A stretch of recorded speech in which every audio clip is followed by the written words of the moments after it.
नमस्कार दोस्तों, स्वागत है आप सभी का हमारे चैनल ओम भक्ति स्टोरी पर।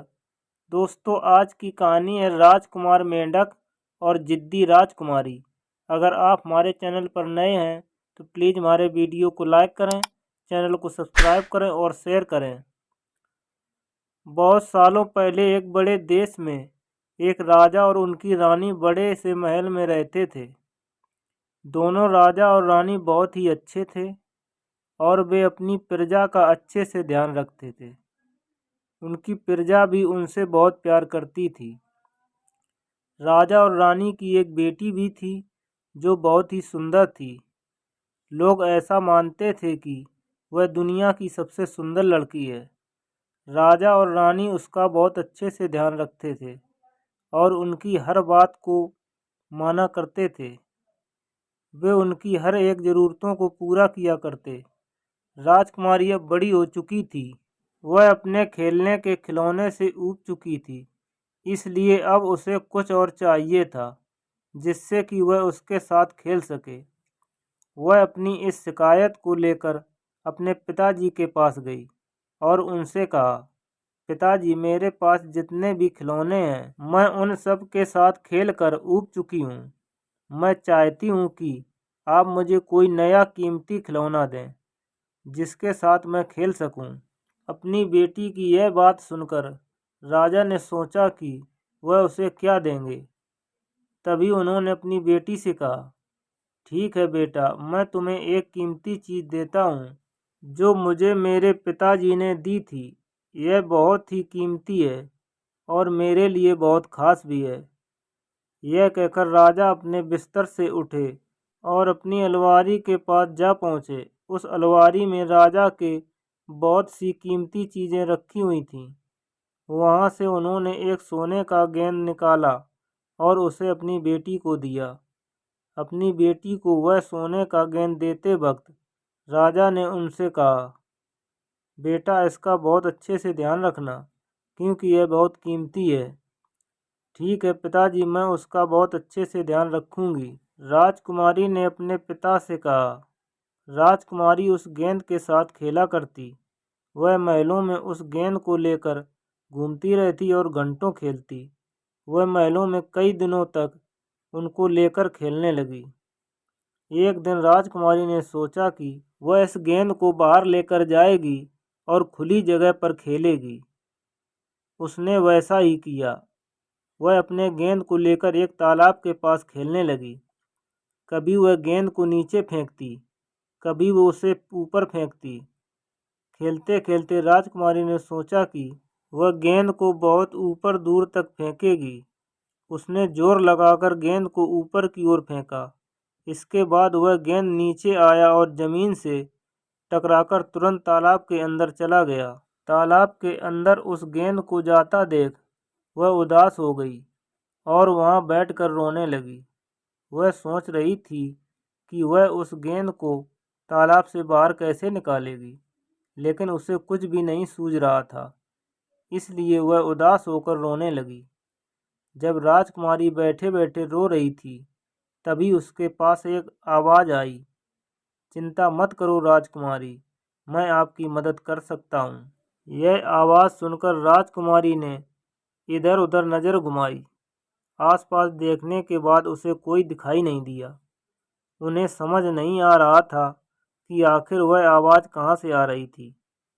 तभी उनके पास एक मेंढक आया और उसने कहा, यह मैं बोल रहा हूँ राजकुमारी, मैं चाहता हूँ कि आप चुप हो जाएं और चिंता न करें। राजकुमारी के साथ ऐसा पहली बार हो रहा था।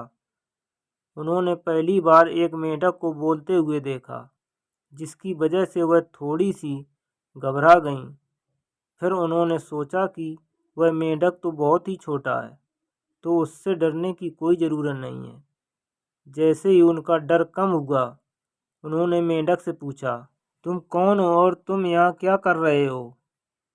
मेंढक ने राजकुमारी के सवालों का बहुत अच्छे से जवाब दिया और बोला, राजकुमारी, आप देख सकती हैं कि मैं एक मेंढक हूँ और मैं इस तालाब में रहता हूँ।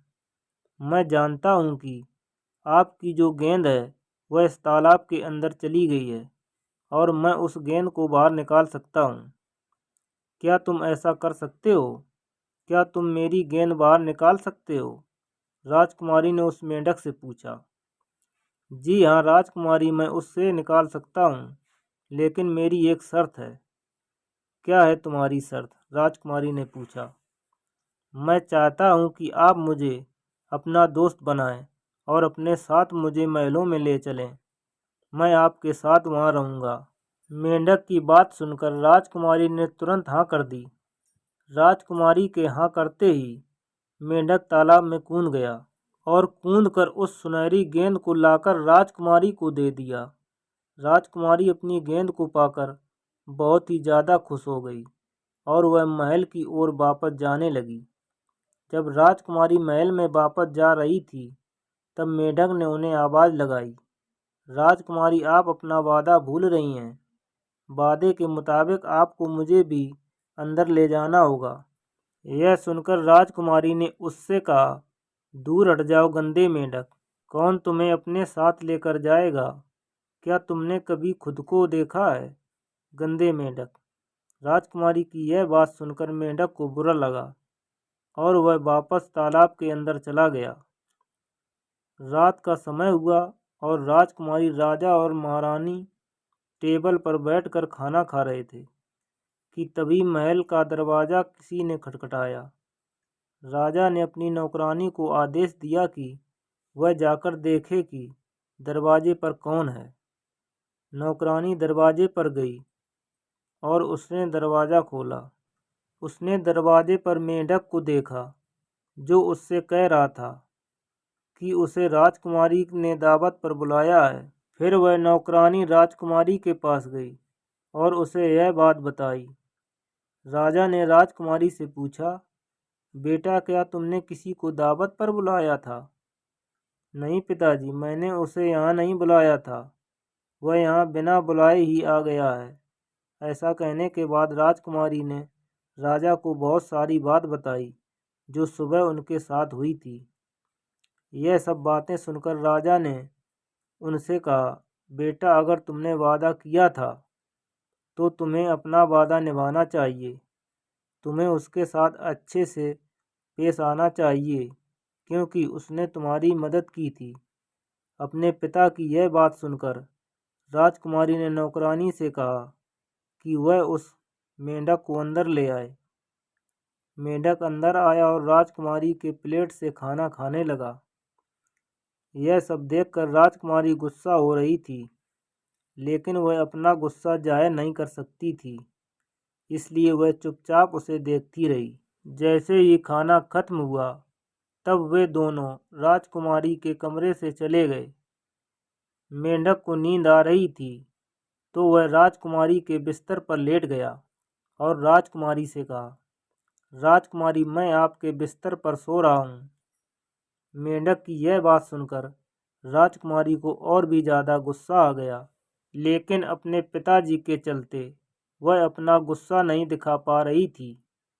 गुस्सा होकर राजकुमारी मेंढक के बाजू में बिस्तर पर सो गई। जैसे ही अलग दिन हुआ, मेंढक ने चिल्लाकर राजकुमारी से कहा, राजकुमारी उठिए, सुबह हो गई।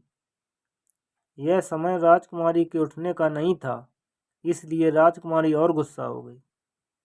राजकुमारी मन ही मन सोचने लगी कि कैसे वो इस मेंढक से छुटकारा पा सकती है। तभी मेंढक ने राजकुमारी से कहा, मैं जानता हूँ कि आप मुझसे छुटकारा पाना चाहती हैं। अगर आप मुझसे छुटकारा पाना चाहती हैं तो आपको एक काम करना होगा, और ऐसा करने के बाद मैं यहाँ से चला जाऊँगा। अच्छा, मुझे क्या करना होगा? जल्दी बताओ। राजकुमारी ने मेंढक से पूछा। आपको मुझसे एक किस करना होगा, उसके बाद मैं यहाँ से चला जाऊँगा। यह सुनकर राजकुमारी ने गुस्से से मेंढक को कहा, क्या तुमने कभी अपने आप को देखा है? गधे कहीं के, गंदे मेंढक। ठीक है, आप मत करिए। वैसे भी यहाँ मुझे बहुत मज़ा आ रहा है, और फिर रोज़ सुबह आपको उठाने में भी मुझे कोई दिक्कत नहीं है, मेंढक ने कहा। मेंढक की ऐसी बात सुनकर राजकुमारी थोड़ी देर सोचने लगी कि उन्हें मेंढक से छुटकारा पाना है, इसके लिए उन्हें बस एक छोटा सा किस करना पड़ेगा। इसलिए राजकुमारी किस करने को तैयार हो गई। राजकुमारी ने उसे अपने हाथ में उठाया और उसे एक किस की। मेंढक को किस करने के बाद अचानक एक सफ़ेद रोशनी से पूरा कमरा भर गया। कमरे में इतनी रोशनी थी कि राजकुमारी को कुछ भी नजर नहीं आ रहा था। जब कमरे से रोशनी गायब हुई तब वहाँ एक राजकुमार खड़ा था। यह देखकर राजकुमारी चौंक गई और उस सामने खड़े व्यक्ति से राजकुमारी ने पूछा, तुम कौन हो और वह मेंढक कहाँ गया? राजकुमारी की चिंता को दूर करने के लिए उस व्यक्ति ने राजकुमारी से कहा, चिंता मत करिए, वह मेंढक मैं ही था। दरअसल बात यह है कि मैं दूर देश का एक राजकुमार हूँ और एक जादूगर ने मुझ पर एक जादू किया था, जिसके बाद से मैं एक मेंढक बन गया था।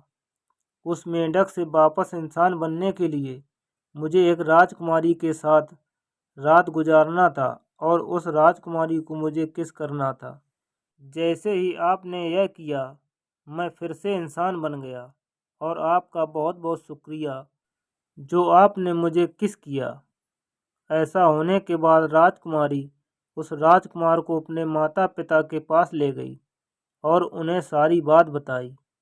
राजा और रानी ने उस राजकुमार की खातिरदारी करने को कहा।